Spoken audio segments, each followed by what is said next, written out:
Step back in time to the 1960s, when classrooms buzzed with chalk dust, mimeograph ink, and the squeak of wall-mounted pencil sharpeners.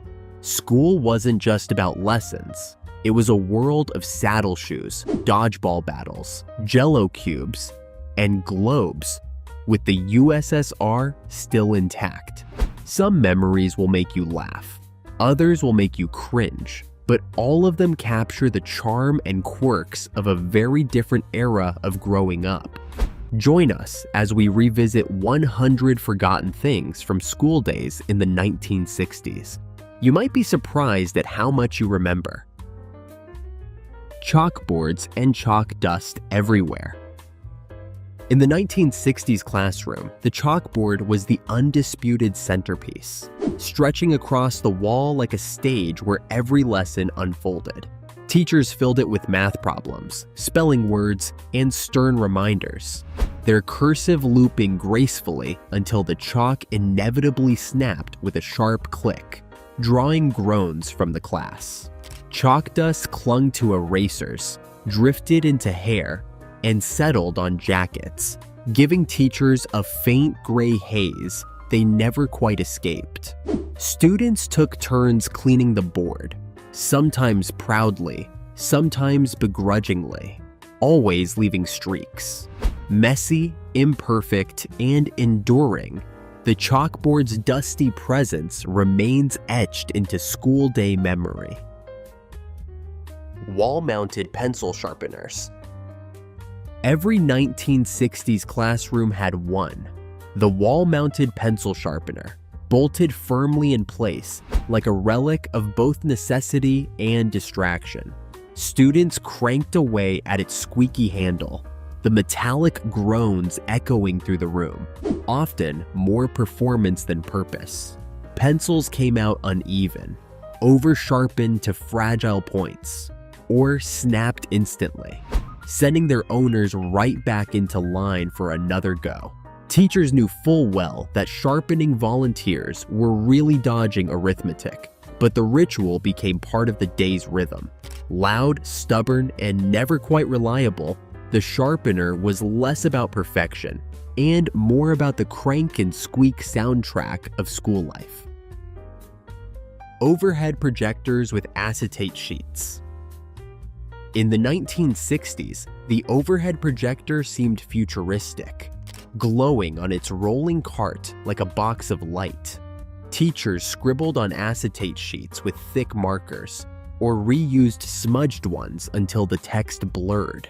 The fan hummed, dust swirled visibly in the beam, and students squinted as teachers fiddled endlessly with the focus knob. Sometimes the transparency curled at the edges, or the bulb burned out mid-lesson, plunging the room into chaos. Still, when the lights dimmed and words or diagrams appeared magnified on the screen, learning felt almost cinematic. Imperfect as they were, overhead projectors added a touch of magic to lessons. Film strip projectors with the beep to turn the slide. Few sounds defined 1960s classrooms like the sharp beep of a film strip projector. When it rolled in, students cheered the break from chalkboard drudgery. Lights dimmed, reels whirred, and a calm narrator guided lessons on science, history, or morality. Then came the beep. Cue for the teacher or a chosen student to twist the knob and advance the frame. Sometimes it skipped too far, sometimes not far enough, and groans filled the room until the image aligned. Grainy and faded though the slides were, they felt cinematic to young eyes. The film strip's slow, punctuated rhythm taught patience and etched that iconic beep into memory. Mimeograph machines and that unforgettable purple ink smell. In the 1960s, mimeograph machines were the workhorses of the classroom, hand-cranked to churn out worksheets with purple-inked imperfection. Each page emerged damp, smudging easily, its sweet chemical scent drifting like perfume through the room. Kids often lifted fresh copies to their noses before even reading, savoring that oddly comforting smell. No two sheets matched. Some too faint. Others streaked with echoes of past runs. Being chosen to operate the machine was an honor, even if it left your fingers stained violet. Today, printers are silent and precise, but the mimeograph lingers in memory, messy, fragrant, and undeniably part of school's rhythm. Globes showing the USSR still intact. Every 1960s classroom had a globe perched proudly on a stand, oceans in soft blue, countries in pastel hues. But what stood out most was that massive block of red, the USSR, stretching across Eurasia like a shadow. For kids living in the Cold War, spinning the globe wasn't just geography. It was a reminder of looming tensions, of duck and cover drills, and the space race. Teachers pointed to Moscow, Siberia, or the Iron Curtain with serious tones, while students traced mountains and rivers with curious fingers. Today's globes show many nations where that red giant once sprawled, but for 60 students, the memory is frozen in time. Pull-down wall maps that snap back like window shades. Pull-down maps in 1960s classrooms were equal parts teaching tool and drama. Hanging above chalkboards like giant scrolls, they unfurled with a satisfying tug, revealing pastel-colored countries, winding rivers, and battle sites. Students craned their necks, tracing borders. But half the thrill was the map's rebellious spring.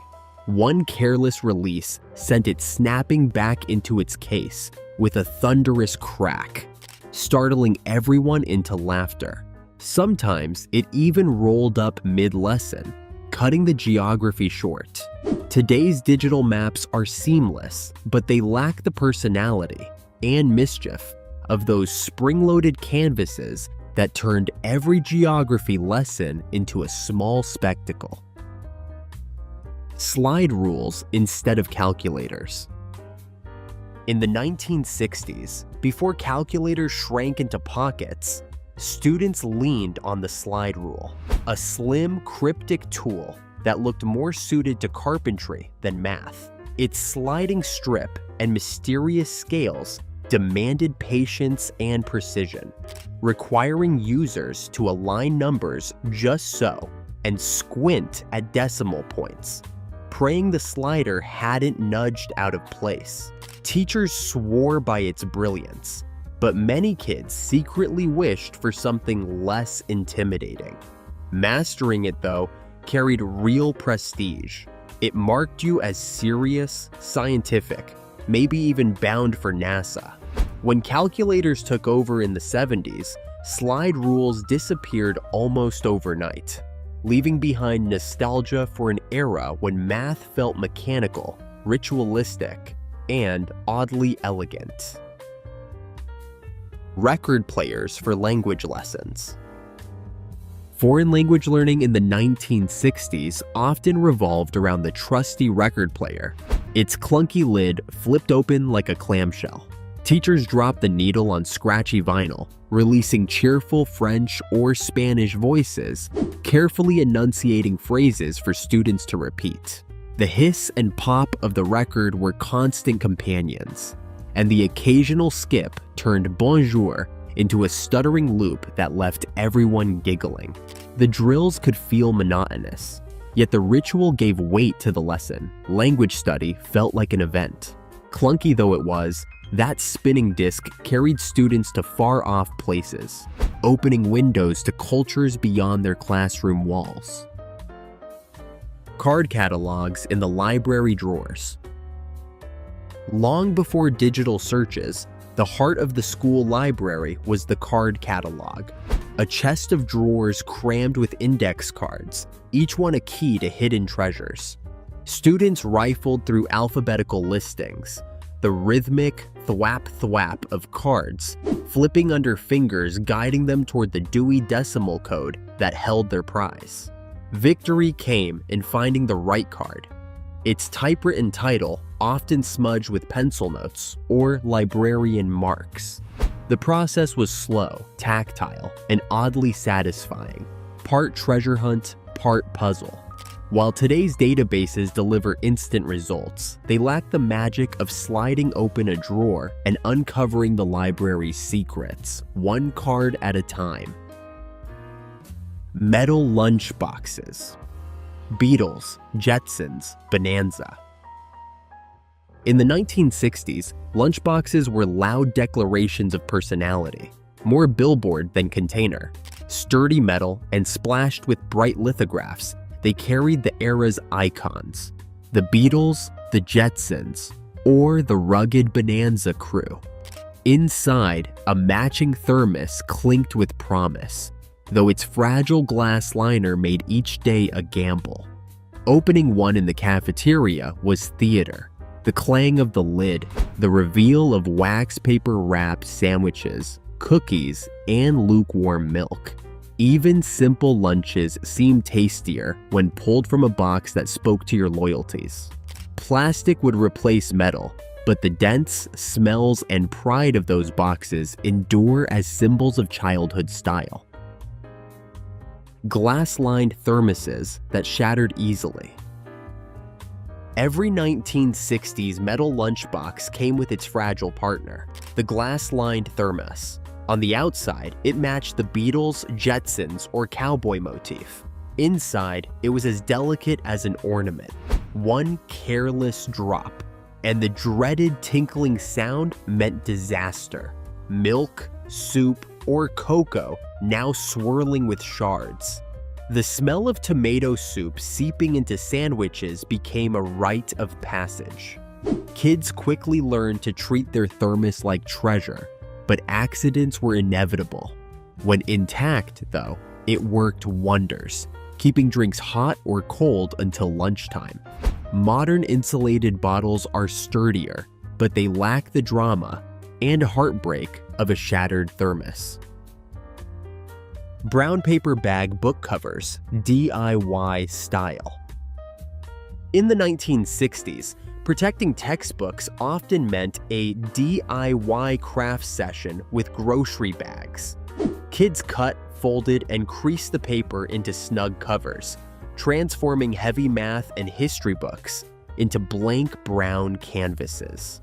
Parents approved. It kept loaned books intact, while students claimed them as personal space. Some stayed plain. Others bloomed with doodles, peace signs, band names, or initials of secret crushes scrawled in pen. The covers tore and needed replacing, but that was part of the charm. Every crease and scribble made the book uniquely yours. Store-bought covers came later, but none carried the handmade pride of those humble paper bag shields. Big pink pearl erasers. In the 1960s, no school desk was complete without a pink pearl eraser, a chunky, rosy rectangle that promised second chances. Its rubbery smell was instantly recognizable, its soft edges worn smooth by daily battles with math mistakes and spelling slips.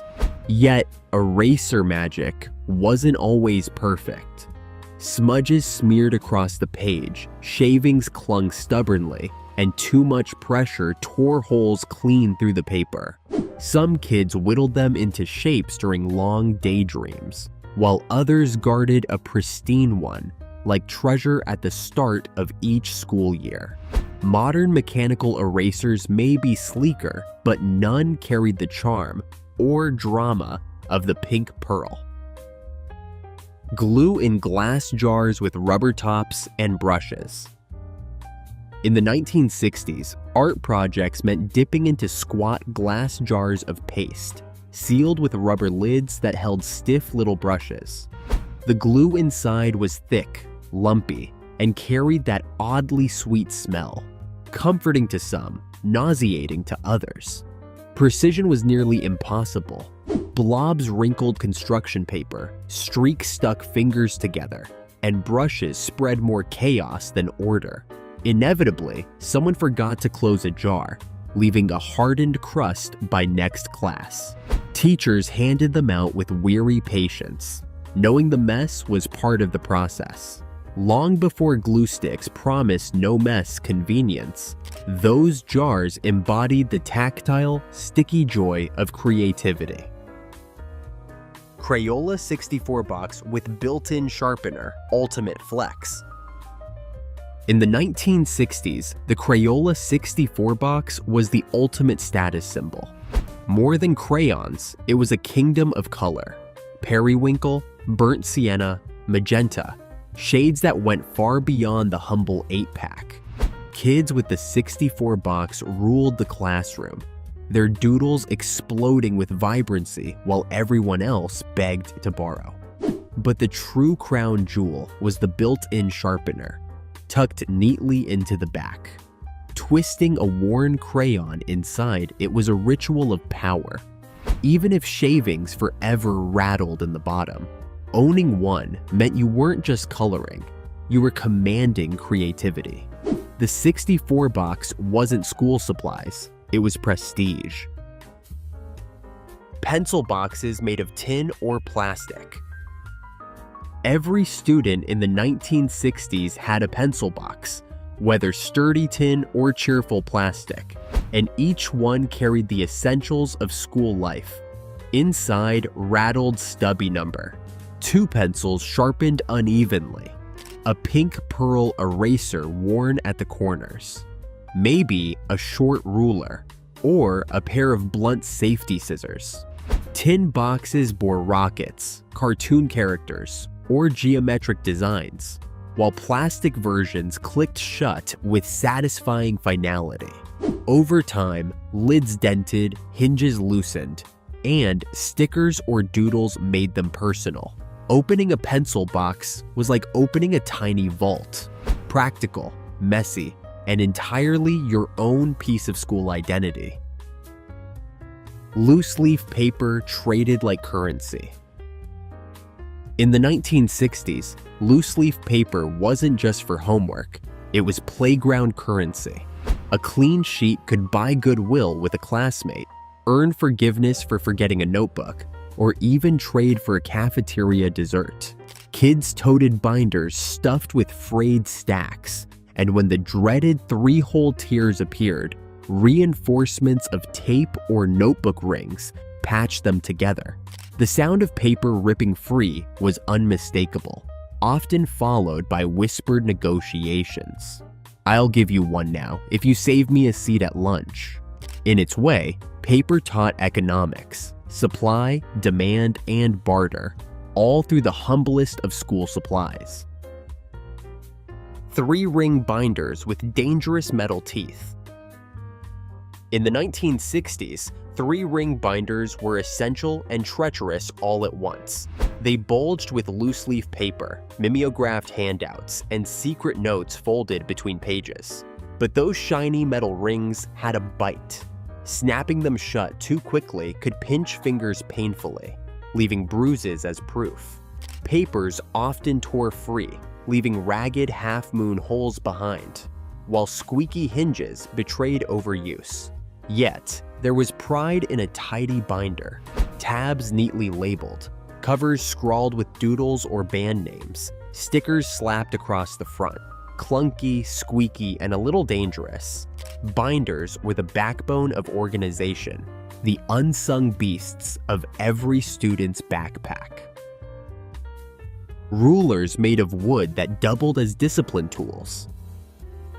In the 1960s, the wooden ruler wasn't just for measuring, it was a classroom symbol of authority.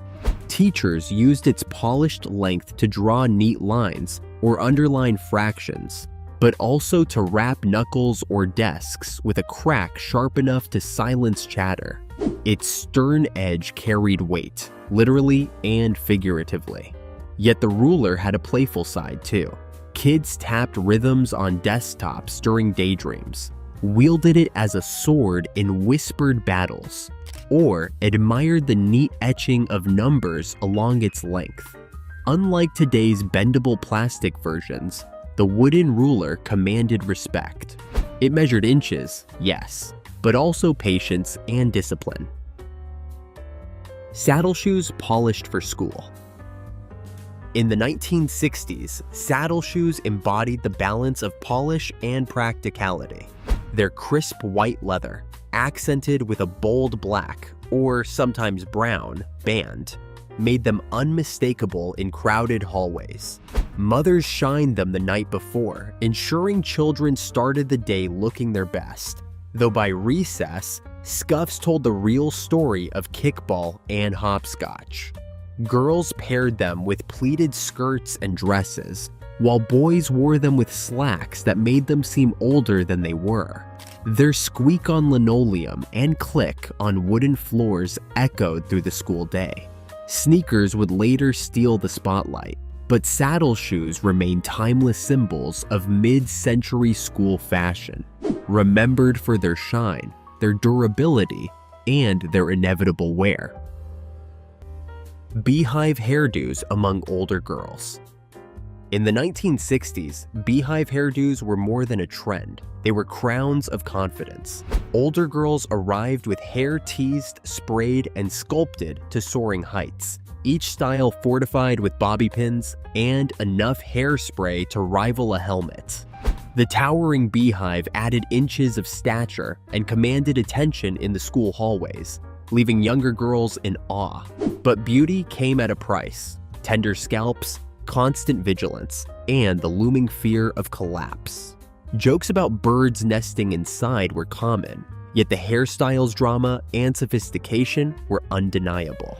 What looks like kitsch today was once the height of glamour, a majestic marker of schoolyard style. Boys slicking hair with Brill cream. For boys in the 1960s, Brill cream was less a product and more a ritual. "A little dab will do ya," the slogan went. But many slathered on enough to sculpt hair into glossy waves or precise side parts that withstood wind, recess, and even surprise fire drills. The scent, a blend of soap and musk, lingered in classrooms filled with rows of slicked heads bent over arithmetic. Combs tucked into back pockets were essential for touch-ups between classes, ensuring not a strand strayed. Teachers sometimes groaned at greasy desk smudges, but the look was too iconic to ignore. Brill cream wasn't just about grooming, it was a badge of cool teenage armor in a world where appearance carried as much weight as grades. Skirts required below the knee. In the 1960s, school dress codes enforced strict modesty, none stricter than the rule that girls' skirts must fall below the knee. Teachers and principals doubled as fashion police, measuring hems with sharp eyes, or actual rulers, to ensure compliance. The policy clashed daily with creeping hemlines of new trends, sparking quiet rebellion as girls rolled waistbands or hiked skirts once out of sight. Mothers ironed pleats to perfection, but recess quickly added wrinkles and grass stains. The rule became part of school memory. Rows of students in saddle shoes, blouses, and modest skirts swishing just past the knee. Today's debates may circle around hoodies or ripped jeans, but in the 60s, the hemline was the ultimate battleground. Gym bloomers. For girls in the 1960s, gym class meant enduring the dreaded bloomers. Balloon-like shorts in stiff cotton or polyester, usually navy blue or black. High-waisted and puffed in all the wrong places, they were universally unflattering and impossible to wear with dignity. Teachers praised their practicality, but the girls groaned through laps, jumps, and rope climbs in garments that guaranteed awkwardness. Boys had plain shorts, but bloomers came with an extra layer of humiliation, fueling whispered jokes and collective complaints. Yet, the misery carried a silver lining. It was shared. Looking back, gym bloomers are remembered with a mix of laughter and horror, relics of an era when fashion was sacrificed for modesty in the name of physical education. Crew cuts for boys. In the 1960s, the crew cut was the haircut of conformity, practically standard issue for boys. Cropped short and bristly, it was the style parents adored, neat, disciplined, and impossible to hide behind. The barbershop ritual meant enduring the buzz of clippers grazing the scalp, leaving hair that felt like sandpaper when rubbed the wrong way. Teachers praised its clean look, fathers nodded approvingly, and mothers smiled at its tidiness. But many boys secretly envied the shaggy bangs of rebellious rock stars flickering on TV. The crew cut wasn't just a style, it was a statement of order in an era before cultural tides loosened the rules. Efficient and unmistakable, it defined a generation of boys growing up in lockstep. Cardigan sets and sweater vests. Cardigans and sweater vests were school staples in the 1960s, bringing tidiness and tradition to classrooms.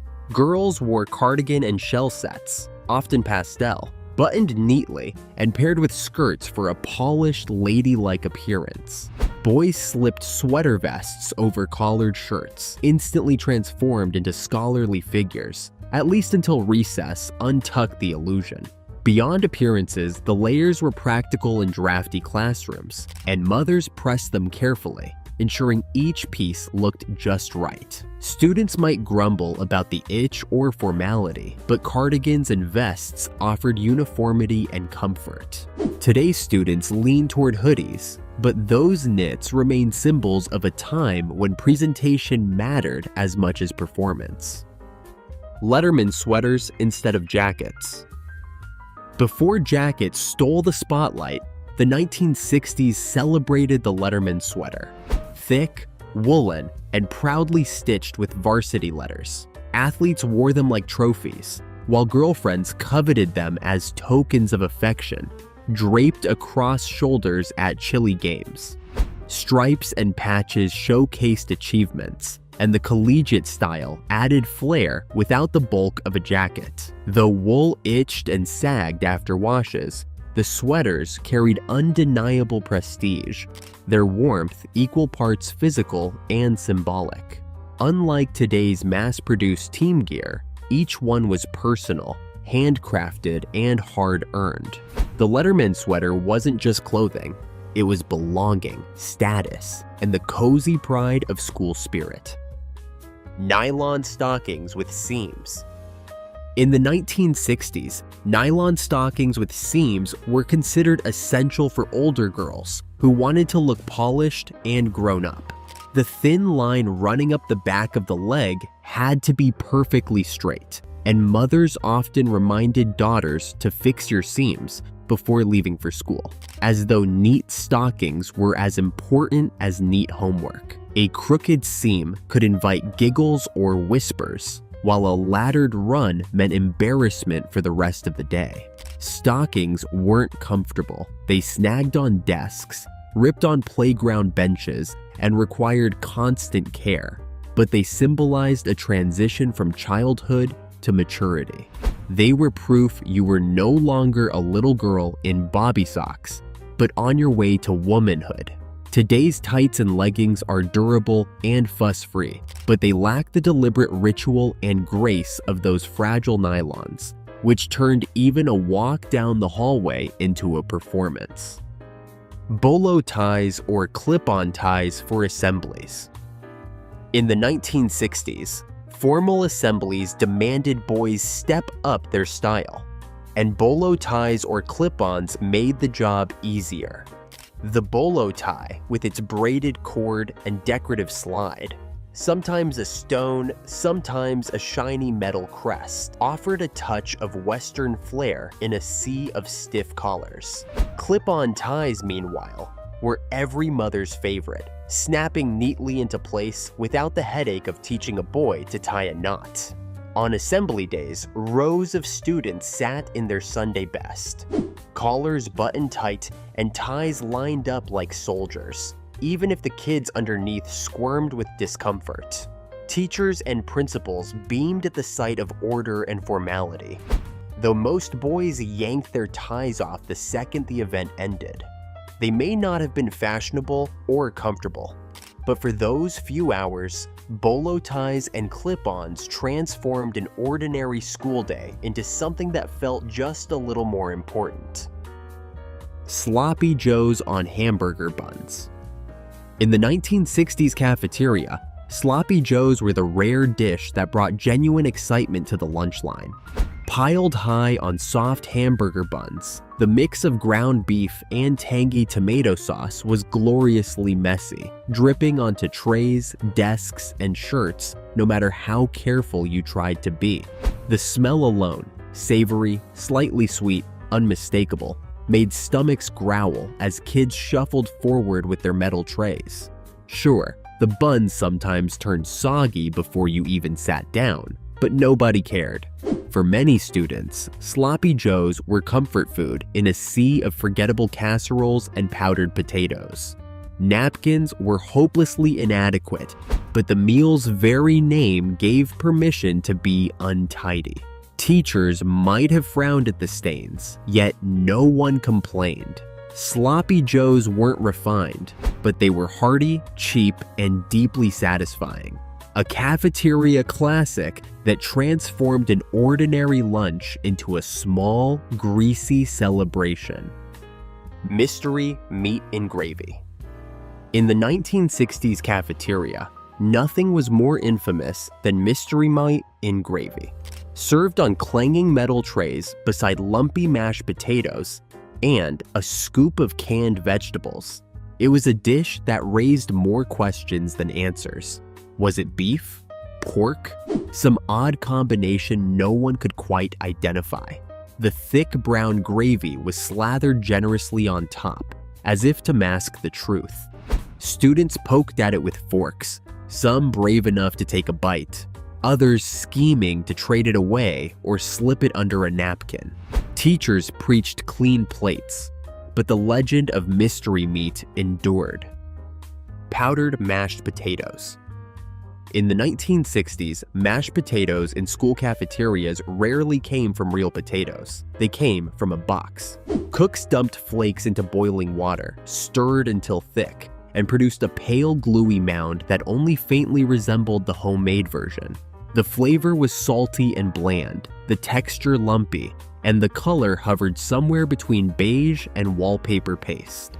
Still, those scoops held gravy perfectly. Little craters ready for brown sauce to pool. Kids sculpted shapes with them or mixed them into peas to make them tolerable. Imperfect as they were, powdered potatoes were warm, filling, and unforgettable. A true cafeteria classic. Fish Stick Fridays. In the 1960s, Fridays in the school cafeteria carried a kind of inevitability. Fish sticks. Crispy on the outside, flaky, or sometimes soggy on the inside, they arrived in uniform rows beside powdered potatoes or a scoop of slaw. The smell greeted kids the moment they stepped into line, a mix of fried breading and something vaguely oceanic. For some, it was a treat, especially when dunked in ketchup or tartar sauce. For others, it was the driest meal of the week, traded away in hopes of scoring an extra cookie. Love them or hate them, Fish Stick Fridays were tradition. Jell-O with fruit or shredded carrots inside.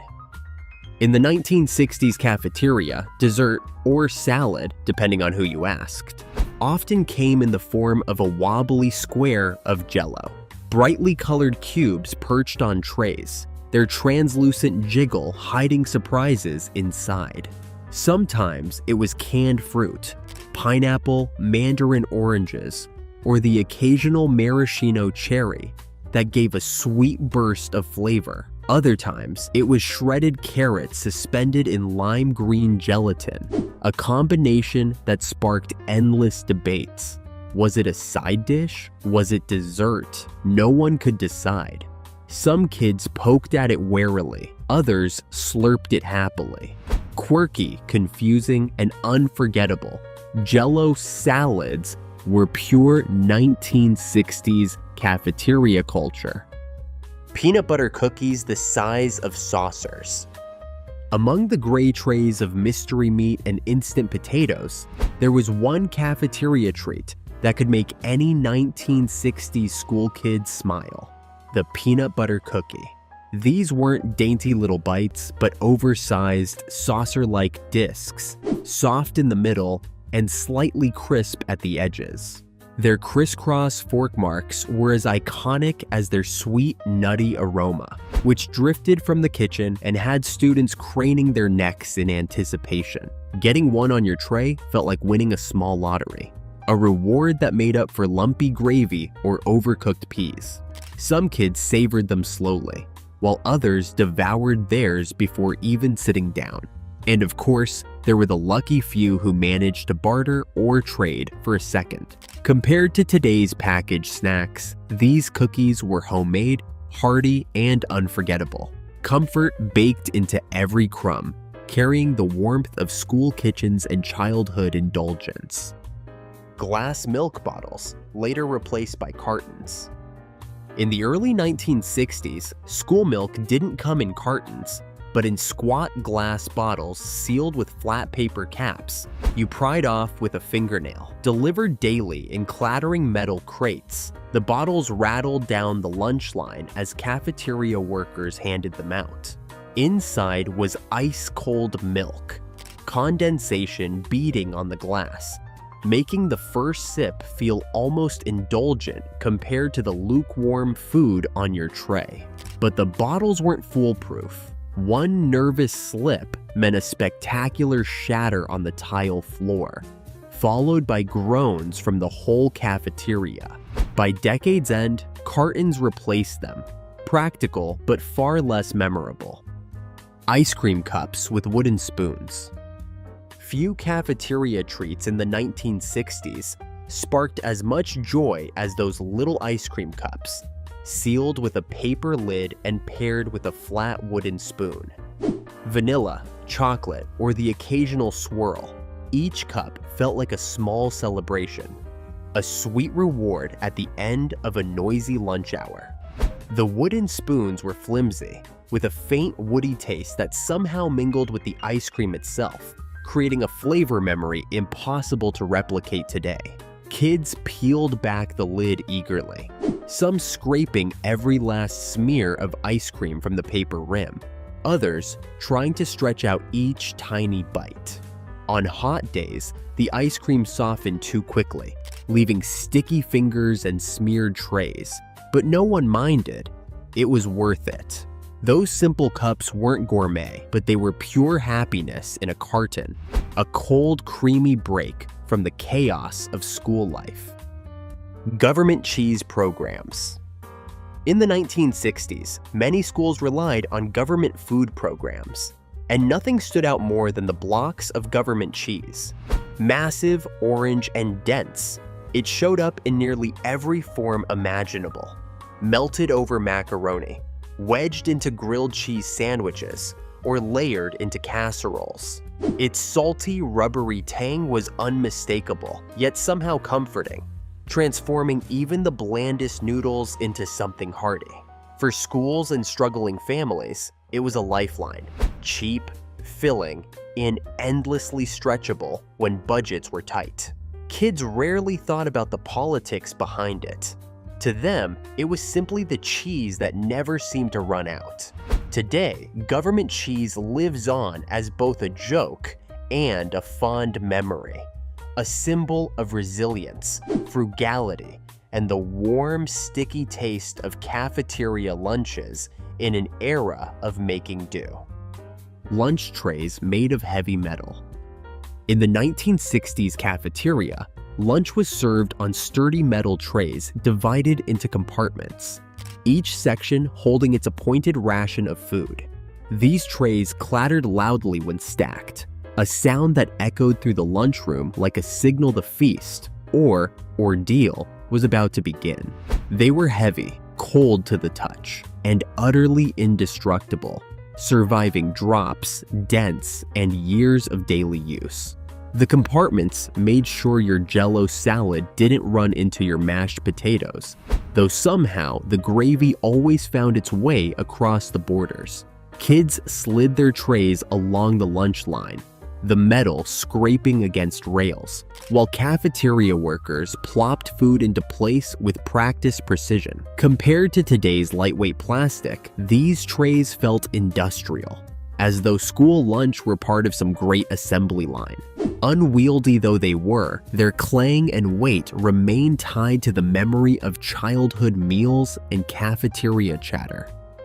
Dodgeball with those heavy red rubber balls. In the 1960s, dodgeball was less a game and more a battlefield, and the weapon of choice was the heavy red rubber ball. Thick, squeaky, and smelling faintly of rubber cement, it packed enough punch to leave a stinging imprint on arms, legs, or unlucky faces. The sharp thwack echoed across the playground, followed by laughter, groans, or triumphant shouts. Rules were loose, alliances shifted constantly, and the smallest kids often became masters of survival, ducking and weaving, while the bigger kids hurled with abandon. Teachers watched with mixed amusement and worry, but for students, dodgeball was pure adrenaline. Catching the ball made you a hero, while getting knocked out was both painful and embarrassing. Today, many schools have toned it down, or banned it altogether. But in the 1960s, dodgeball was recess at its most raw, fast, fierce, and unforgettable. Tetherball tournaments. On 1960s playgrounds, the tetherball pole stood like a gladiator's arena, drawing crowds of kids eager to prove their dominance. A thick rubber ball hung from a rope, and the game was simple. Smack it until it wound all the way around the pole in your direction. But simplicity didn't make it gentle. Matches were fast, fierce, and occasionally painful, with the ball whipping through the air like a weapon. Victory meant not just winning a game, but establishing playground hierarchy, and regular champions were treated like minor celebrities. Some kids mastered sly tricks, angled hits, surprise reversals that kept challengers on their toes. The clang of the chain, the slap of the ball, and the shouts of onlookers made tetherball a daily spectacle.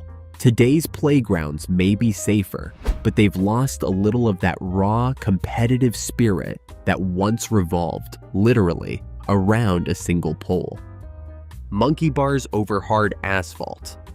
In the 1960s, monkey bars towered over hard asphalt, daring kids to climb, swing, and test their courage with every rung.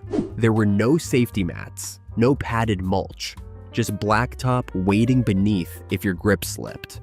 Scraped knees, blistered palms, and bruised elbows were common souvenirs, but they were worn proudly as proof of bravery. Recess turned the bars into a stage for daring feats. Kids hanging upside down like acrobats, racing hand over hand across the top, or showing off flips to impress their friends. The metallic clang of sneakers against the bars and the sun-warmed asphalt smell are etched in memory.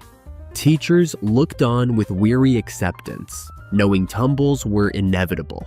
Today's playgrounds may cushion every fall, but those old monkey bars carried a raw thrill, equal parts danger and triumph, that made conquering them feel like a rite of passage. Hopscotch chalked on pavement.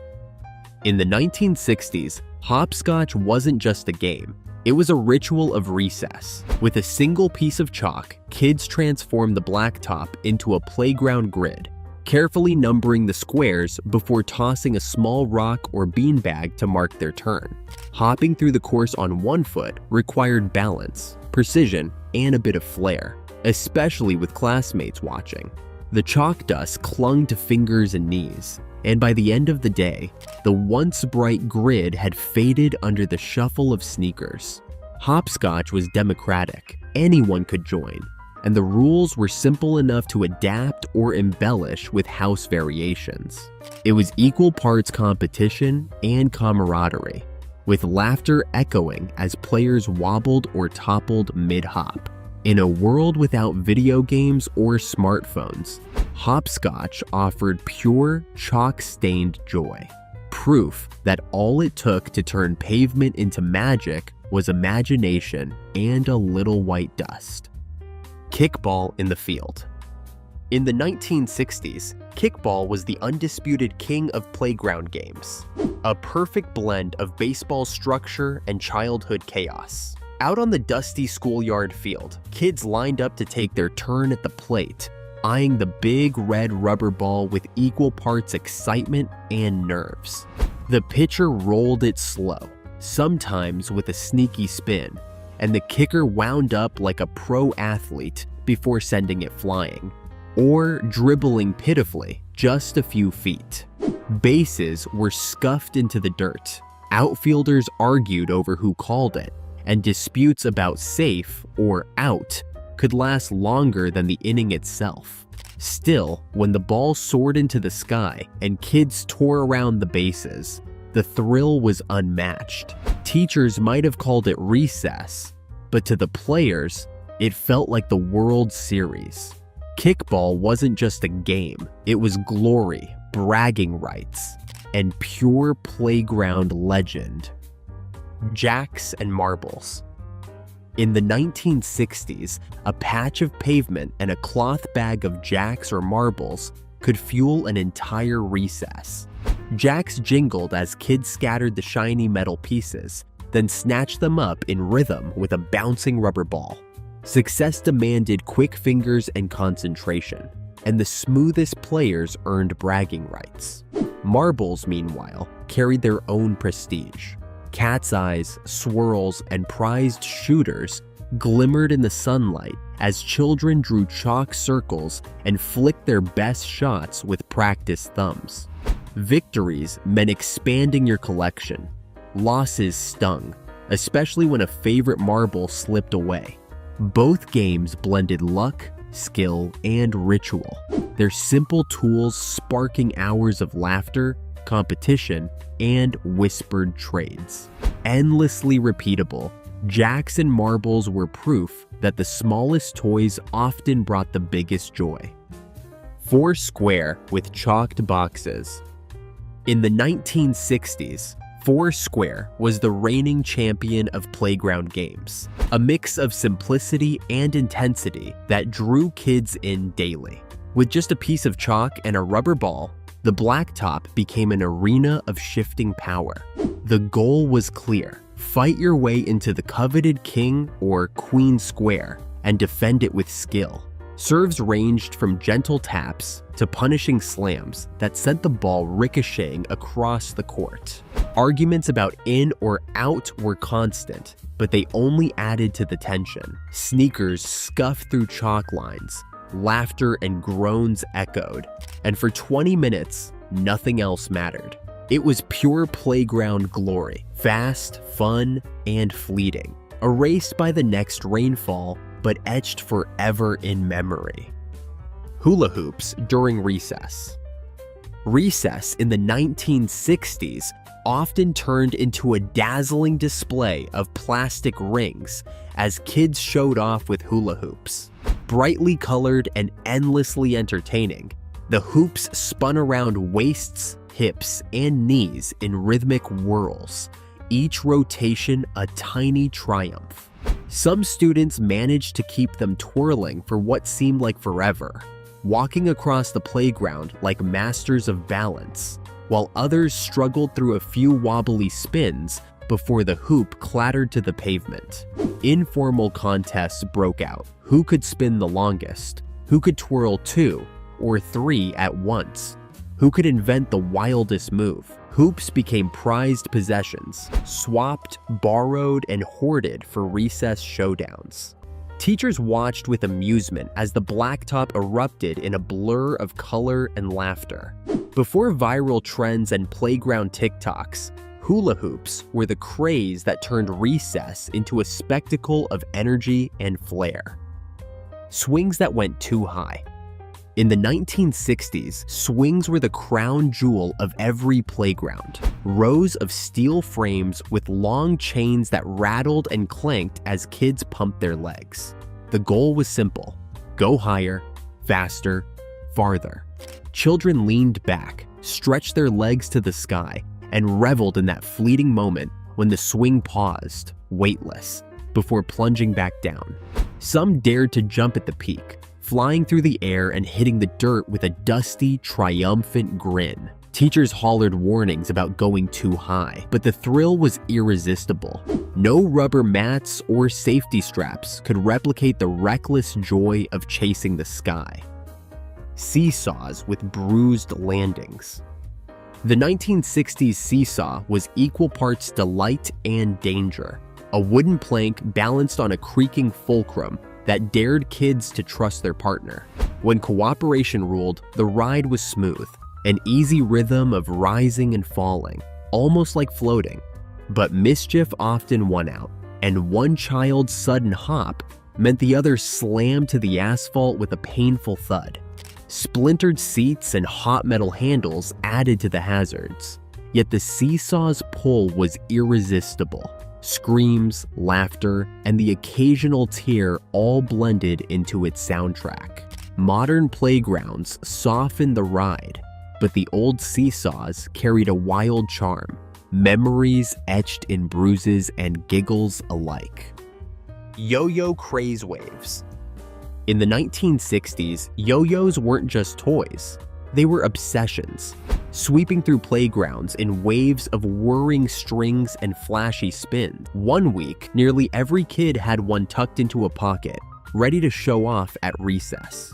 The up and down was the starter move, but soon, tricks like walk the dog, rock the baby, and the ambitious around the world became the real test of skill. Of course, the latter often ended with a yo-yo whacking someone in the leg. Strings tangled, knots formed, and competitions erupted as kids fought for playground glory. The fad would fade, only to return again, proof of its timeless pull. Paper football on desks. Classrooms in the 1960s often doubled as makeshift football fields, thanks to the invention of paper football. A single sheet of notebook paper, folded into a neat little triangle, became the star of the game. Two desks pushed together, or simply the edge of one, served as the field, and the goal was to flick the ball until it teetered perfectly on the edge. Score. But the real drama came during field goals, when one player made goalposts with their fingers, and another launched the ball with a triumphant snap. Teachers frowned at the noise, but confiscated footballs were quickly replaced, proving paper and imagination could power endless fun. Cootie catchers, paper fortune tellers. In the 1960s, cootie catchers, better known as paper fortune tellers, were everywhere. Folded with care from lined notebook paper. Kids decorated the outside with colors, numbers, or doodles, while inside flaps hid handwritten predictions ranging from "you will be rich" to "you like Billy."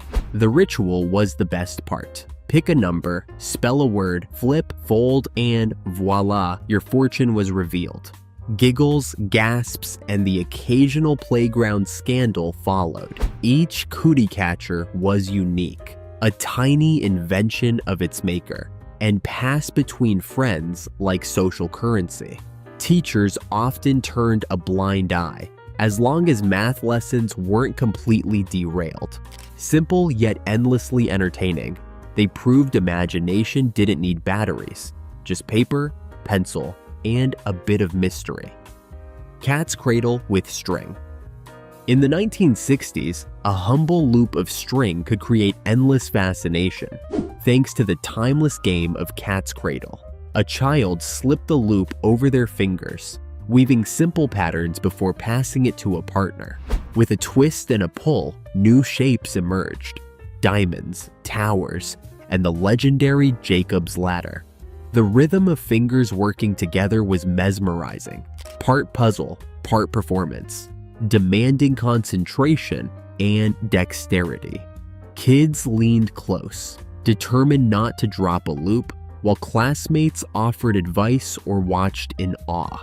Sometimes games lasted minutes, sometimes they ended in tangled knots and laughter. The string was nothing special, yarn, twine, even a shoelace.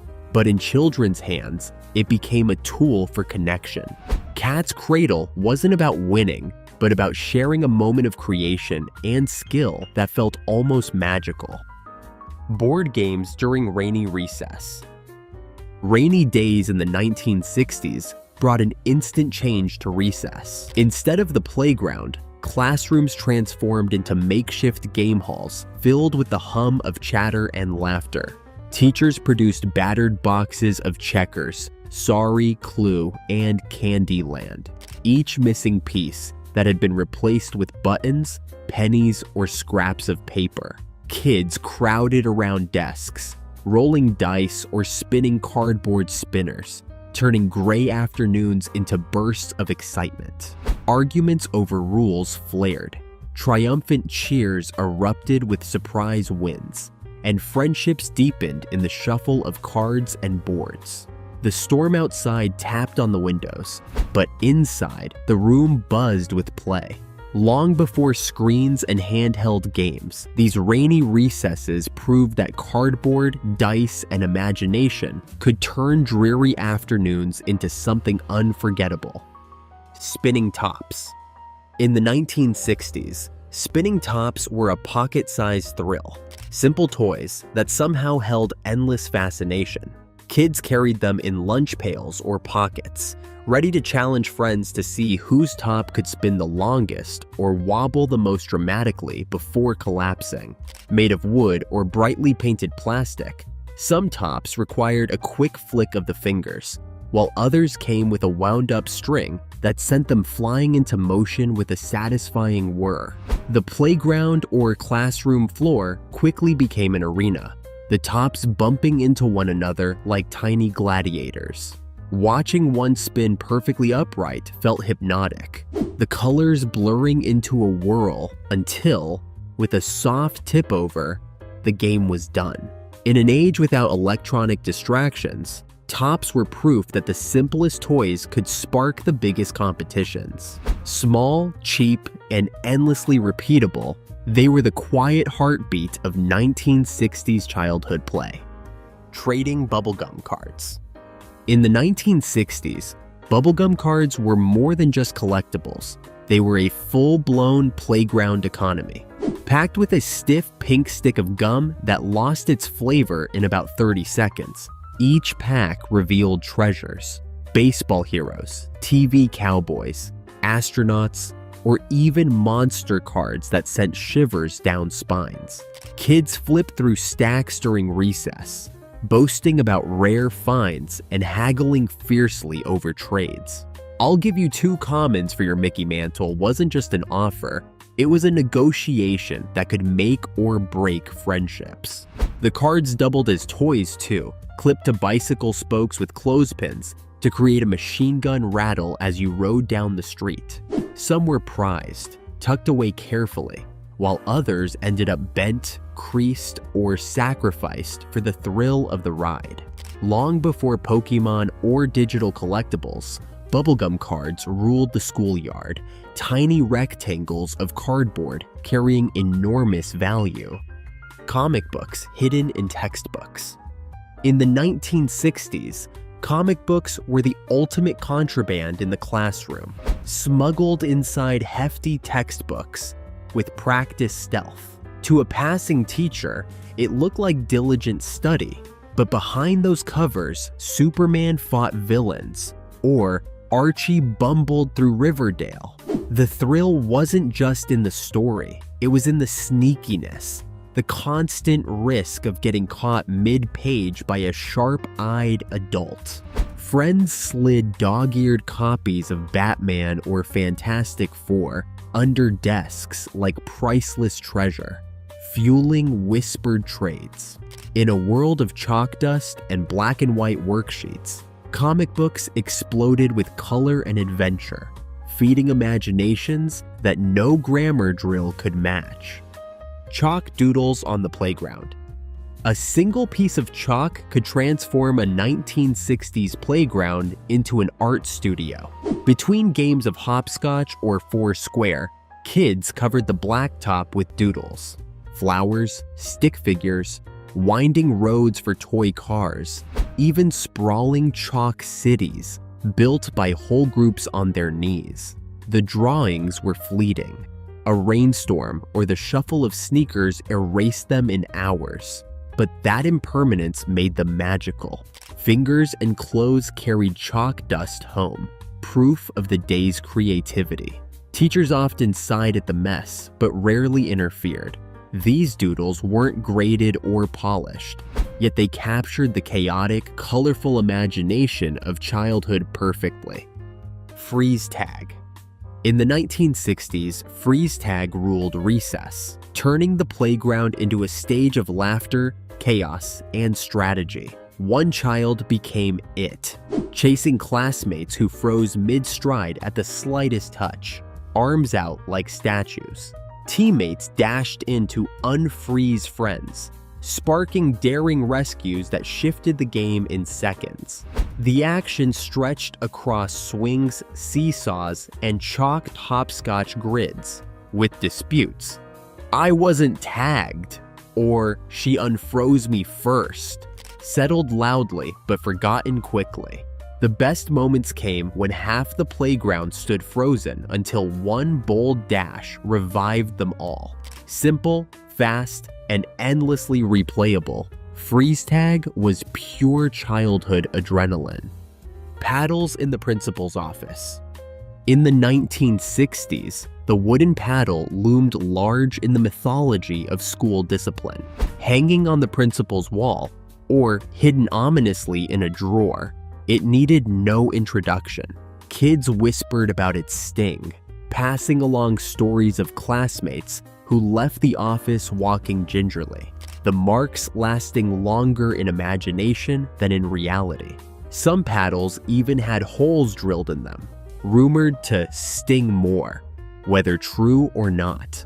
Most students never actually felt its bite, but the possibility was enough to curb mischief.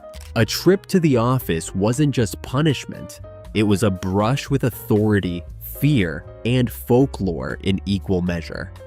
Standing in the corner for misbehavior. In the 1960s classroom, punishment didn't always involve noise or drama. Sometimes it was as simple and as humiliating as being told to stand in the corner. A child caught whispering during spelling, passing notes, or failing to sit still might find themselves marched to the front or back of the room, facing the wall while the rest of the class carried on. There was no timer, no set limit. The real sting came from the weight of every giggle and sideways glance from classmates. For some, it was boring beyond measure, forcing them to trace cracks in the plaster or count floor tiles until released. For others, it was a badge of mischief, a tale to tell at recess. Teachers saw it as harmless discipline, a way to correct without the paddle. Looking back, it was equal parts comedy and shame, an old-fashioned timeout etched into memory. Writing, "I will not" lines on the board. In the 1960s, misbehavior in class often earned the dreaded punishment of writing lines. "I will not talk in class. I will not throw spitballs. I will not chew gum." Over and over, the phrases filled the chalkboard in endless rows until hands cramped and chalk dust coated fingertips. Sometimes the task shifted to notebooks, producing pages of repetitive lines that blurred together until the words lost all meaning. The monotony was the point, discipline through muscle memory, the lesson etched into both hand and mind. Classmates watched with pity or amusement, especially when recess was sacrificed. Today, it feels like sitcom comedy, but back then, it was serious business, tedious, humbling, and unforgettable. Teachers clapping erasers together outside. Few school chores were as iconic in the 1960s as cleaning chalkboard erasers. At day's end, one student was chosen to carry the pile outside and clap them together until thick clouds of chalk dust puffed into the air. It was half punishment, half privilege. Dirty hands and clothes, balanced by the joy of escaping class for a few minutes. The rhythmic thwack thwack echoed across the yard, chalk drifting like smoke signals into the sun. Some kids made a game of it, smashing erasers to see the biggest burst. Teachers loved the fresh erasers. Janitors hated the mess. And students carried the memory of chalk dust long after whiteboards replaced the ritual. Pop quizzes on the chalkboard. Nothing chilled a 1960s classroom faster than the words, "Take out your pencils. We're having a pop quiz." Often, the questions appeared directly on the chalkboard, scrawled in looping cursive while students frantically copied them down. Math equations, spelling lists, and history dates stretched across the black surface, chalk dust flying as teachers scribbled without pause. For unlucky students in the back row, smudges made deciphering nearly impossible, adding insult to injury. Groans and sighs filled the room, punctuated by the furious scratching of pencils. Teachers remained poker-faced, giving nothing away. Dreaded but effective, chalkboard quizzes kept everyone on edge, ensuring no one ever felt too safe. Cursive penmanship drills. In the 1960s, cursive writing wasn't just taught, it was drilled. Day after day, students hunched over lined paper, pencils clenched tight, practicing the Palmer method, or Zahner-Blosser style. Loops, curves, and flourishes marched across pages, from the strange Q shaped like a 2 to the elegant tails of Y and G. Teachers paced the aisles, adjusting posture, correcting grips, and demanding steady rhythm. For some kids, the flow of cursive was soothing, almost artistic. For others, it was pure tedium, leaving cramped fingers and smudged pages. Gold stars rewarded the neatest work, reinforcing the quest for perfection. Today, cursive is nearly forgotten, but for those who endured the drills, the memory lingers. Dust, discipline, and the pursuit of graceful lines. Round-robin reading aloud.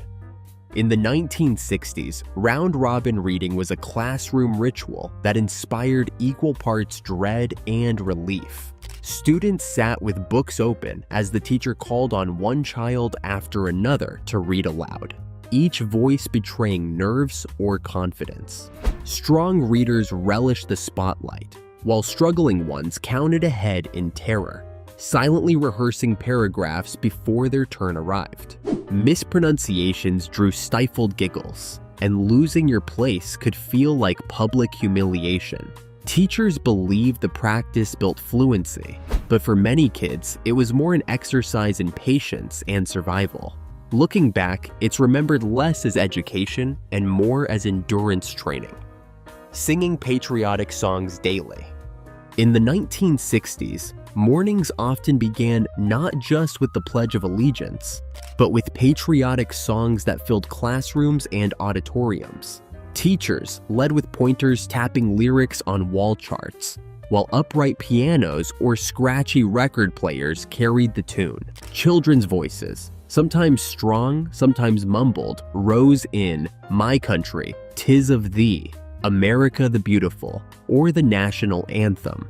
For students, it was routine rather than ceremony, but the repetition embedded those verses for life. The Cold War backdrop lent urgency, framing patriotism as a civic duty. What felt ordinary then now lingers in memory as a soundtrack of unity, discipline, and identity. Teachers smoking in the lounge. The teacher's lounge of the 1960s carried an aura of mystery and smoke. Off limits to students, it was a hazy retreat where educators sipped coffee, swapped stories, or simply sat quietly with cigarettes in hand. Passing by, kids caught the sharp scent drifting into hallways, fueling speculation about what really went on inside. To students, it seemed glamorous, even rebellious. Teachers who were stern in class suddenly felt human, even secretive, in that cloud of smoke. In reality, it was just a break room for tired adults. Today, smoking in schools feels unthinkable, but back then, chalk dust and cigarette smoke mingled daily. Hand raising strictly enforced. In 1960s classrooms, discipline ruled, and hand-raising was the law of the land. No blurting, no speaking out of turn. Permission came only with an arm held high. Teachers scanned the room like judges, rewarding eager, straight-backed students while ignoring the timid wavers. Some kids stretched their arms so high they nearly toppled from chairs, desperate to be chosen, while others stared at desks, hoping to escape notice. A single slip, blurting an answer, earned sharp glares or worse. The ritual wasn't just about order, it was about respect, patience, and control. Today's freer discussions contrast sharply with the strict salutes of that era. New math experiments, confusing everyone. In the 1960s, American classrooms became laboratories for new math, a reform movement born out of Cold War anxieties and the space race. The goal was to sharpen young minds with abstract concepts, sets, bases, number theory, that supposedly would prepare them to compete with Soviet scientists. Out went the comforting drills of multiplication tables, replaced by lessons on base 8 or symbolic logic that baffled students and parents alike. Homework became a battlefield, with adults muttering that math had gone crazy. Even teachers struggled to bridge lofty theory with 10-year-old comprehension. Though well-intentioned, new math often felt like confusion disguised as progress, remembered more as frustration than revolution. Sputnik-era science emphasis. The launch of Sputnik in 1957 ignited a seismic shift in American education that defined the 1960s classroom. Suddenly, science wasn't just another subject. It was a patriotic duty. Posters of rockets and planets decorated walls, and science fairs became serious competitions, filled with vinegar volcanoes, solar system models, and homemade radios. Teachers drilled principles of physics, chemistry, and astronomy, tying lessons to space travel and technological rivalry with the Soviets. For students, the push could be exhilarating or exhausting, especially when dense textbooks replaced simple experiments. Still, the spirit of discovery was infectious, making every telescope or globe feel like a tool of destiny. Science became more than knowledge. It was part of America's identity. Duck and cover drills as safety education. In the 1960s, Cold War tensions seeped into classrooms through the infamous duck and cover drills. At the sound of a siren, students scrambled under desks, arms over heads, or lined up in hallways with necks tucked tight. Teachers enforced the ritual with solemn seriousness, bolstered by government posters and cartoon turtles, assuring children this was the smart thing to do. Even then, kids sensed the absurdity. Could hiding under a wooden desk really stop a nuclear bomb? Still, they obeyed, hearts pounding, because authority said it mattered. The drills were surreal but routine, blending fear and trust into a strange classroom choreography of survival. Home economics classes, cooking, sewing. For many 1960s students, home economics was as essential as math or English, a class designed to teach practical life. Girls, especially, rotated between kitchen stations and sewing machines, while boys occasionally joined in. The room smelled of starch and baking bread as students hemmed skirts, stitched buttons, and practiced measuring flour for biscuits. Teachers doubled as scientists and mothers, instructing kids on food groups, oven safety, and neat stitches. Some students grumbled at the old-fashioned expectations, but others relished the chance to create something tangible. Home ec wasn't glamorous, but it embodied the belief that education should prepare you not just for work, but for life. Shop class, woodwork, metalwork. In the 1960s, shop class was a noisy, sawdust-scented haven where boys traded textbooks for tools. The air buzzed with clattering hammers, whining saws, and the smell of hot metal. Gruff instructors taught the mantras of craft: measure twice, cut once, and don't burn a hole in your jeans while welding. Projects ranged from simple cutting boards to birdhouses and toolboxes, proudly carried home like trophies. Safety goggles were loosely enforced, and splinters or smashed thumbs were accepted rites of passage. Girls were rarely included, but boys left with more than projects. They carried a sense of independence and the pride of building something real, skills that outlasted classroom lessons. Latin as a serious subject. In the 1960s, Latin wasn't treated as an eccentric elective, but as the backbone of a serious education. Students plowed through thick textbooks, chanting declensions and conjugations, amo, amas, amat, while teachers insisted Latin was the root of all learning. It was sold as the key to mastering English grammar, law, science, and medicine, a bridge to ancient Rome and intellectual prestige. For some, it felt like cracking a secret code. For others, it was dreary memorization with little connection to daily life. Quizzes on Cicero or Virgil were unforgiving, with red ink marking even small mistakes. Prestige clung to the subject, signaling scholarship and ambition. Today, Latin has mostly faded from schools, but in the 60s, it still carried weight, a rigorous marker of who might be destined for college and beyond. Diagramming sentences in English.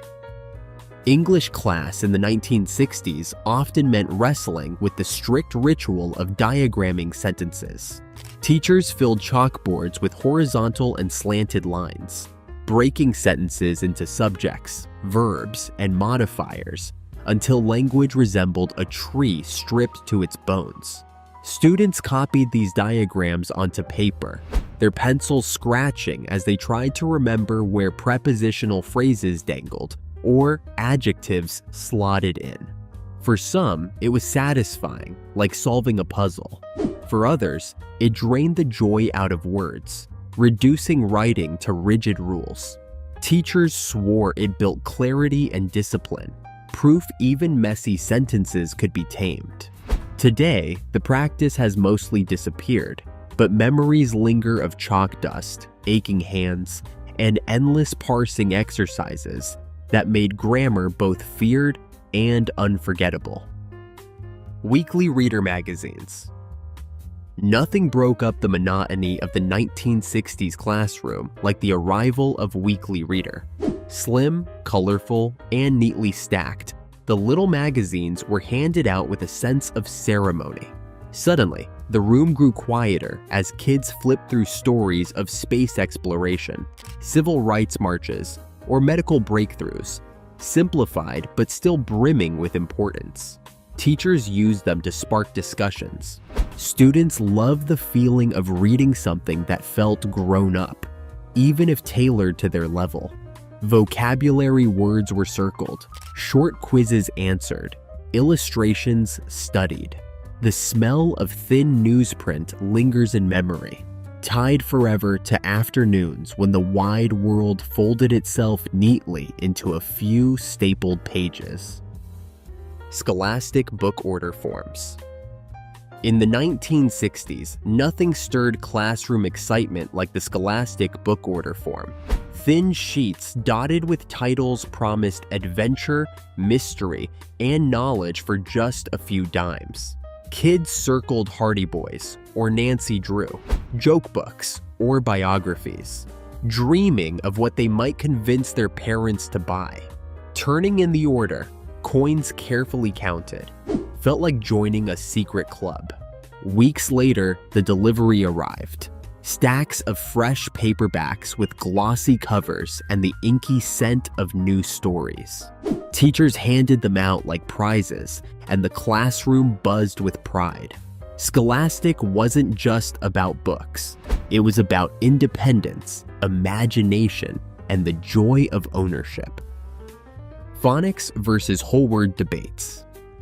In the 1960s, reading instruction became a battlefield. Phonics versus whole word. Phonics drilled students in letter sounds, teaching them to sound it out, with rules like I before E. Whole word focused on memorizing sight words, treating reading more as recognition than decoding. In classrooms, the clash often produced confusion, with children caught between competing systems. Some mastered blending sounds. Others stumbled when faced with unfamiliar words they couldn't memorize. Parents grumbled that schools were experimenting on their kids, while educators defended their methods passionately. Meanwhile, students just wanted to finish Dick and Jane without tripping over the same line 3 times. The debate shaped literacy for decades, echoing long after the chalk dust settled. Pep rallies with full marching bands. In the 1960s, pep rallies were loud, chaotic spectacles that united entire schools under one roof, or out on the bleachers. The marching band thundered with rattling drums and blaring trumpets, their fight songs shaking the floor as cheerleaders in scratchy wool uniforms led chants until their voices cracked. Athletes, especially football players, grinned like local celebrities, while shy students clapped or stomped along, swept up in the energy. Teachers tolerated the noise, knowing academics could wait. Pep rallies weren't polished events, but sweaty, spirited explosions of sound and pride. For those few hours, the whole school pulsed in rhythm together. Sock hops in the gym. Sock hops in the 1960s transformed ordinary school gyms into stages of teenage magic. Shoes were banned to protect the polished floors, so kids shuffled and spun in socks, awkward and daring all at once. Music blared from record players or live bands, Elvis, the Supremes, the Beach Boys, while paper streamers and colored lights set the mood. Nervous boys lingered at the walls, mustering courage, while girls giggled in clusters, pretending not to watch. The twist, the jerk, and other dances borrowed from American Bandstand filled the floor. Awkward, exhilarating, and unforgettable. Sock hops were where crushes sparked and lifelong memories stuck. Yearbook signings with HAGS. When yearbooks landed in the 1960s classrooms, learning stopped and autograph mania began. Students flipped through glossy pages, circling their own pictures, laughing at candids, and sprinting to friends for signatures. Pens flew with scribbles of HAGS, have a great summer, repeated like a secret code of youth. Sometimes it morphed into too good to be forgotten, or came with doodled hearts and peace signs. Best friends filled pages with inside jokes. Shy crushes left cryptic notes that fueled endless speculation. Even teachers signed, offering encouragement or dreaded reminders of next year. Yearbooks weren't just keepsakes. They were time capsules of friendships, crushes, and fleeting school days. Glee clubs singing folk songs. In the 1960s, glee clubs rode the wave of the folk revival, filling classrooms and auditoriums with harmony. After school, students gathered in music rooms, blending voices on songs like If I Had a Hammer or Where Have All the Flowers Gone? Folk ballads carried themes of peace, unity, and quiet rebellion, giving young singers a chance to connect with something larger than themselves. Concert nights brought folding chairs, proud parents, and nervous kids clutching guitars or sheet music. Glee clubs weren't polished productions, but they gave students a voice, a stage, and a shared soundtrack of an era filled with change. Chess club and science fairs. For brainy students of the 1960s, chess club and science fairs were the pinnacle of extracurricular pride. Chess club meant hushed duels in library corners, the click of pawns and the whispered checkmate, lending an air of sophistication. Science fairs, meanwhile, were anything but quiet. Cafeterias filled with trifold boards, potato batteries, baking soda volcanoes, and carefully labeled star charts. Judges roamed with clipboards while kids nervously explained their projects, hoping for ribbons and bragging rights. Even those who didn't win left with pride in their creativity. Together, these activities embodied the Cold War emphasis on intellect, curiosity, and the promise of discovery. Talent shows with magic acts. In the 1960s, the school talent show was a beloved highlight, turning the gym or auditorium into a stage for hidden skills and youthful daring. While singers, pianists, and baton twirlers filled the roster, nothing thrilled an audience like a magic act. A nervous kid in a clip-on tie would step forward, clutching a deck of cards, a silk scarf, or a battered top hat. Tricks ranged from vanishing coins to the ambitious sawing a box in half with a sibling inside. The crowd gasped, giggled, and whispered theories, but applause always followed. The magic wasn't perfect, yet its charm was undeniable. Cheerleaders in wool uniforms. In the 1960s, cheerleaders embodied school spirit. Their wool uniforms instantly recognizable. Heavy pleated skirts and matching sweaters, stitched in school colors with bold varsity letters, looked sharp but felt unbearable under hot lights or autumn sun. Pom-poms hadn't yet gone plastic, so cheers relied on strong voices, precise claps, and crisp jumps. On Friday nights, cheerleaders led the charge from sidelines as marching bands blared, their skirts bouncing in rhythm. Off the field, wearing the uniform meant instant status in hallways. Scratchy and impractical though they were, wool uniforms symbolized pride, belonging, and the fiery energy that kept school spirit alive. Student safety patrols with sashes. In the 1960s, the Student Safety Patrol was both an honor and a responsibility, marked by the bright orange or white sash slung proudly across the chest. Chosen for reliability, or sometimes simply height, patrol kids stood at crosswalks and bus zones with whistles in hand, raising arms to halt classmates and ushering younger kids safely across. Some relished the small thrill of bossing friends around, while others wore the sash like a badge of leadership. It wasn't just about safety, it was about trust, discipline, and playground prestige. Familiar and respected, the patrol was a reassuring presence in daily school life. Assemblies with motivational speakers. In the 1960s, assemblies were more than announcements or pep rallies. They were stages for motivational speakers meant to inspire. Students filed into gyms or auditoriums, chairs scraping as hundreds settled in, buzzing restlessly. Speakers varied: war veterans with tales of duty, athletes praising teamwork, or local leaders extolling discipline and hard work. Sometimes the talks stirred pride. Other times, they felt like endless lectures drifting into daydreams.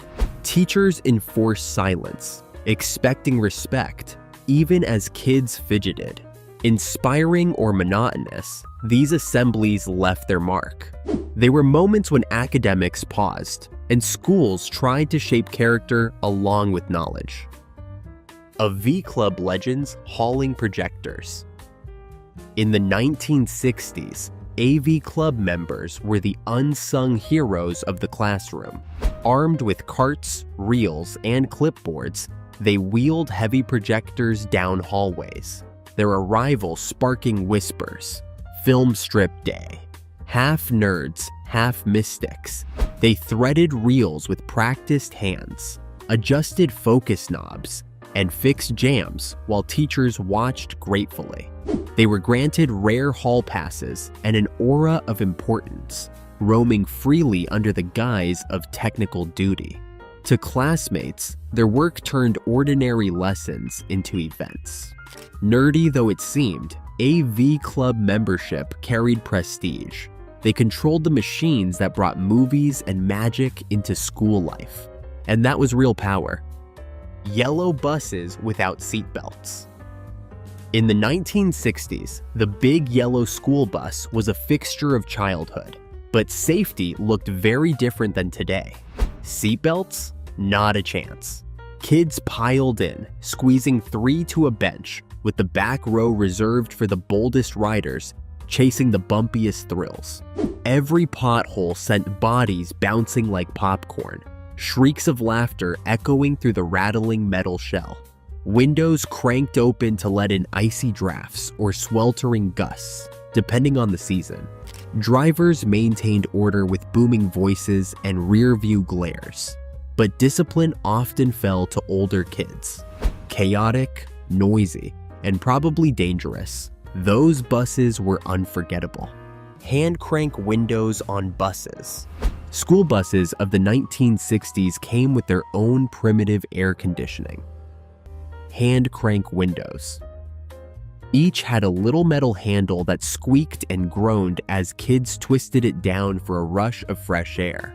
On hot days, hair whipped wildly in the breeze. In winter, the panes froze stubbornly shut, fogging with doodles of initials and hearts. The crank's pinched fingers jammed halfway or slammed shut unexpectedly, but opening them was a recess in itself. Before push buttons and tinted glass, these clunky contraptions gave bus rides their soundtrack of squeaks and rattles. Small victories in the daily search for comfort. Walking to school in all weather. In the 1960s, walking to school wasn't a nostalgic ideal. It was simply what kids did. Rain, snow, or summer sun, children trudged along sidewalks or cut across fields with books tucked under arms or satchels slung over shoulders. Winters brought frozen fingers and the crunch of boots through snowdrifts, while summers smelled of dust and freshly cut grass. Umbrellas flipped inside out, wool coats sagged with sleet, yet the trek was expected. Parents rarely offered rides unless conditions were extreme. Along the way, friends gathered, swapping jokes, complaints, or trading cards before parting at the gate. The walk wasn't just travel, it was independence. Bike racks full of Schwinn Stingrays. In the 1960s, the schoolyard bike rack doubled as a showroom of freedom, lined with gleaming Schwinn Stingrays. With banana seats, high-rise handlebars, and flashy paint jobs, these bikes were the ultimate badge of cool. Kids pedaled in proudly, skidding to a halt before jamming them into crowded racks. Locks optional. At dismissal, the lot exploded with motion as friends raced home, popped wheelies, or showed off chrome tricks. The Stingray wasn't just transportation, it was identity, a rolling statement of style and independence. Seeing rows of them together was a snapshot of the era itself. Childhood freedom captured in chrome and rubber. Crossing guards with bright belts. In the 1960s, crossing guards were small-scale heroes of the school day, identified by their diagonal white or orange belts that shone in the morning sun. Sometimes adults, often older students on patrol, wielded whistles and outstretched arms like traffic cops, halting lines of kids until the street was safe. The sash was more than fabric. It was a badge of responsibility and, for its wearer, playground prestige. Younger children felt reassured walking under their watch, while those chosen to serve stood taller, proud of the trust placed in them. Before neon vests and stop signs, those bright belts kept order daily. Hallway payphones. In the 1960s, hallway payphones were the school's lifeline to the outside world, tucked into alcoves or mounted near the office. Their shiny receivers, coiled cords, and coin slots swallowed nickels, dimes, and quarters as kids nervously dialed home. Forgotten lunches, last-minute rides, or the classic "I'm sick, can you pick me up?" were common scripts. Friends hovered nearby for gossip, while teachers eyed anyone lingering too long. The clink of coins, the click of the rotary dial, and the hum of connection made even a brief call feel grown up. More than machines, payphones were portals bridging classroom chaos and life beyond. Coat rooms with cubbies and hooks. In the 1960s, classrooms often had coat rooms, small alcoves lined with cubbies and hooks that carried the distinct smell of wool, leather, and peanut butter sandwiches. Jackets hung in uneven rows, mittens dangled from strings, and scarves puddled onto the floor. Beyond storage, coat rooms were social hubs where secrets were whispered, notes passed, and giggles shared just out of the teacher's view. Sometimes they doubled as hiding places for kids dodging chores or sneaking mischief. Though simple in design, these cluttered corners were essential to the rhythm of school life. Cozy, chaotic, and alive with the quiet hum of childhood. Radiators hissing in the winter. Heating a 1960s classroom meant relying on hulking cast iron radiators that clanked, gurgled, and hissed through the winter months. Their noisy symphony, pops, bangs, and steady hissing distracted students mid-lesson, fueling whispered jokes about monsters in the pipes. Still, their warmth was welcome, especially for kids who stretched hands close without daring to touch the scorching metal. Mittens draped across the top dried stiff, while windows nearby fogged with steam. Teachers carried on over the racket, unfazed. Imperfect and temperamental, those radiators were part of the classroom soundtrack, as much a fixture of winter days as chalk dust, wooden desks, and arithmetic drills. Chalkboard announcements of bus routes. Before intercoms or text alerts, 1960s schools relied on chalkboard announcements to communicate bus routes. Near the day's end, teachers or aides scribbled updates in looping chalk handwriting, squeezed into corners already filled with math problems or spelling words. Students strained to memorize numbers and changes, groaning when smudges or messy script left them guessing. A single accidental erasure could spark confusion and frantic whispers between friends. Still, the ritual became part of the school day.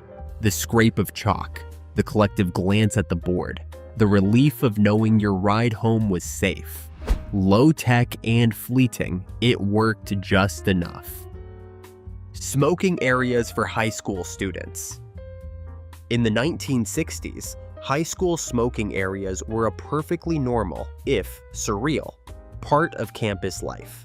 Usually tucked behind the gym or near the parking lot, they became social hubs where students lit up, chatted, and practiced looking cool.